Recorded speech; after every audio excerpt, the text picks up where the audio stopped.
Check your corners. Keep it tight, people. Ben nodded at Sergeant Howell and moved to the next doorway.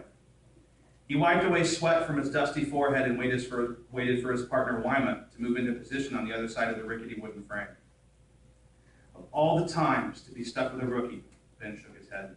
Why now? This dingy little shack in the middle of nowhere. Afghanistan was precisely the sort of place he had hoped to avoid when he joined the National Guard. The pitch he'd received conveniently left this option out. 1 weekend a month, college money, you'll run an obstacle course here and there, nothing to it, the man in uniform had told him. You'll get to put it on your resume, too. Employers love having soldiers on the payroll. It makes them look patriotic, so they sell more stuff. All you have to do is sign on the dotted line. A quickly scrawled signature, and suddenly he was no longer Ben Armstrong. He was Ben Armstrong, American soldier.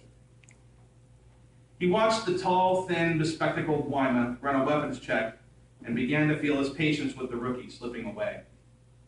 Ben glared at the rookie, fixing him with a steely gaze, meant to suggest that perhaps it would be nice if he got his act together so they could finish the sweep and get back to base.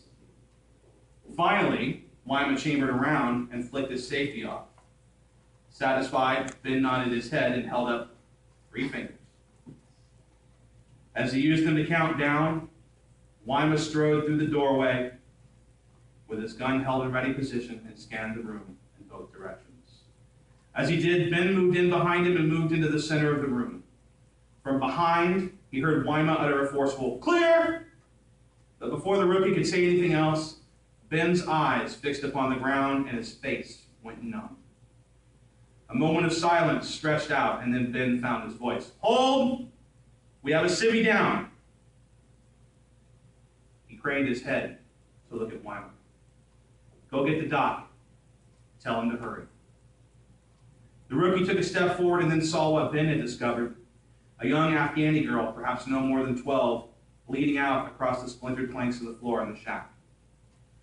Ben knelt down next to the girl as Wyma went for help, and he felt his head go light. He reached into his back pocket and pulled out a handkerchief.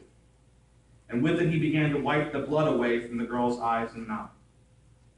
As he did, he could see the bubbles form in the blood around her lips, so he knew that she still had a chance. Maybe the doc could save her. Maybe this is why he was here right now. I can save this kid's life, he thought, reaching to take her hand in his, and I can finally show that I can do something to make a real difference. Hold on, kid. The doc will be here any second. We'll get you squared away and you'll be playing with your dollies and teacups again in no time. He looked down at her, and for a moment, he attempted to will life back into her body. Failing that, he looked at her, really looked at her, and felt a new twinge in his gut. There was movement from behind, and Ben turned to see Doc Beechler enter the room. Wyma was right behind him. "Get out of the way and let me do my work." Ben did as he was told, standing up and moving away from the doctor. Wyma walked to the far wall and crouched down next to what Ben thought looked like a stuffed wildebeest or a teddy bear. And suddenly, his vision went blurred, and he felt a sense of panic. "Wait, kid! Don't pick that!"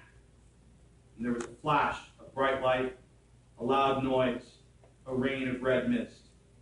And Ben felt his body floating backward, and he was bathed in fire. And after that,